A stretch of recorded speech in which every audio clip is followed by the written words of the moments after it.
Let me give y'all a step-by-step, in-depth tutorial on how to make your own glueless closure wig. So here's everything you need. Of course, you're going to need a wig head and stand. I'm using a 5x5 HD closure, 324-inch bundles, a dome cap, and of course some needle and thread. So you're going to start by putting your dome cap on your wig head, and you're going to pin your closure about a 1/2 inch in front of the cap. You're going to pin the back of the closure down as well, and you're going to make sure it's as flat as possible. You don't want any lumps in your closure whatsoever. So once I start sewing the closure on, I am doing it underhand, and I'm going to tie the thread around the needle 3 times for the first loop and then twice for the rest of the way. That's just my personal preference. That's just what I like to do. It's definitely not required. You can sew underhand or overhand, but that's just what I like to do.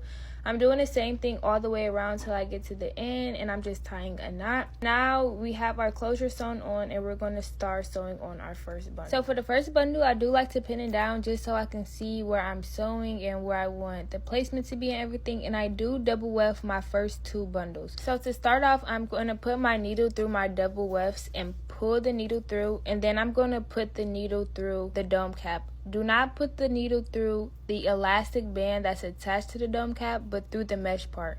Hopefully this is making sense to you all, but I'm just going to start sewing as normal. And make sure when you're sewing it onto the dome cap, you never put it into that elastic band. You only want to put it into the mesh part. Now I'm going to show y'all how to flip your tracks so you don't have to cut or anything, and so it could be as flat as possible. So when you're flipping your tracks, you're going to take that bottom track and you're going to keep sewing it as normal. You see I left that top track alone. It's just hanging right there. Once I sew about 3 or 4 times, I'm just going to flip it over, and I'm going to do the same exact thing, but I'm just sewing the opposite way. Once I get to the part where I can pick up that top track that I left alone, I'm just going to pick it back up and start sewing both of the tracks together like I was in the first place. Here's another visual of me flipping the track on the opposite side, just in case you all needed to see it one more time going the other way.